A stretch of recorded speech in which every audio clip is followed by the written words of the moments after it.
Өнөөдөр төрийн ордондоо байгаль орчин урамсгалын өөрчлөлтийн яам, хүнс хөдөө аж ахуйн хөнгөн үйлдвэрийн яам болон Монголын байгалийн өв сан хооронд хамтын ажиллагааны сан жүжиг байгууллаа.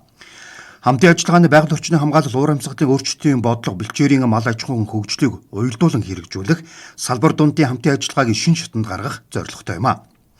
Сан жүжигний хүрээнд талууд байгаль дээлтэй урамсгалын өөрчлөлтөнд дэсвэртэй бэлчээрийн мал аж ахуйг хөгжүүлэх, хөлөмжийн ялгарлыг бууруулах, дасан зохицох чадварыг нэмэгдүүлэх чиглэлээр нэгдсэн бодлого төлөлтийг хамтран хэрэгжүүлэх юм а. Монгол улс бол өргөн удам газарнуудтай Монгол улсын газарнуудын 80% нь бэлчээрийн газар нутаг тооцогддог. Гэсэн хэдий боловч Монгол улс өөрөө цөлжилтөд бас өртөмтгийн урамсгалын өөрчлөлтөд эмзэг ийм байгалийн тогтцоо нөхцөл байдалтай болоод эхэлсэн.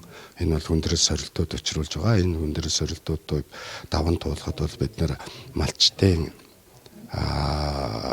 тэр амьдрах нөхцөл боломжийг сайжруулахад олон улсын байгууллагууд, олон төсөл хөтөлбөрийн байгууллагууд, ямар үндийн уялдаа холбоо, орон нутгийн иргэд малчтай хамтран ажиллах, дарааланчтай хамтран ажиллах энэ чиглэлээр бол идэвхтэй, санаачлагтай, үр дүнтэй, бүтээмжтэйгээр ажиллах ёстой. Бас мөн үүн дээрээ бас зөв хяналт, зөв төлөвлөгөө, зөв гүйцэтгэл хийх нь чухал. Хамгийн гол нь одоо малчтаа илүү тийм орчин үеийн дэвшилтэй технологи, ногоон хөгжлийн талаар, инновац нэвтрүүлэх талаар илүү одоо мэдээлэл олоход бол манай яамны зүгээс бол энэ төсөлтөд одоо илүү саналаа өгч байгаа. Энэ бол хамгийн чухал байгаа. Яг тэгвэл малчтын хөдөлмөрийг хөнгөвчлөх, орчин үеийн одоо энэ технологи, дэвшлийг ашиглаж өөрөө илүү бага зардлаар тэгтээ өөрөө эрүүл мэндэ бодож илүү тав тухтай одоо энэ хөдөө амьдрах энэ боломж одоо бүрдэх ёстой. Тэгэхгүй бол бид нар одоо байгаль орчиндөө аль болох одоо тийм ээлтэй байдлаар хандах нь хамгийн чухал зорилго шүү дээ. Тэгээ тусгай хамгаалалттай газар нутгийн орчны бүсэд одоо уугуул гэх юм уу одоо олон жил амьдэрсэн энэ иргэдээ бид нэр малын тоотлогыг өсгөөс сэргийлчтэй юм. Өөрсдөө ч гэсэн тэндээ одоо тав тухтай амьдрахад нь зориулсан энэ одоо бодлогуудыг л дэвшүүлэх хэрэгтэй. Тийм учраас манай хүнс хөдөө аж ахуйн үйлдвэрийн яам зүгээс бол одоо байгаль орчны яам, за энэ олон улсын одоо байгаль орчны чиглэлийн төслүүдтэй энэ бэлчээрийн хамгаалах энэний зэрэгцээ одоо малчтын амжиргааг одоо дээшлүүл тэдэрт мэдлэг болгохын чиглэсэн бүх үйл ажиллагаанд бид бол нэгт хамтран ажиллана. Манай яамнаас тодорхой хөрөнгө оруулалтуудыг гаргана. Мөн тусгай хамгаалалттай газар нутгийн экосистемийн үндэснийг эдийн засгийн үр өгөөжтэй уялдуулан тодорхойлох, бэлчээрийн дац нүүс төрөгчийн шингээлт, экосистемийн үйлчлэгээний үнэлгээнд суурилсан менежментийг хөгжүүлэх судалгаа шинжилгээний ажлыг хамтран хэрэгжүүлэхээр тохиролцлоо.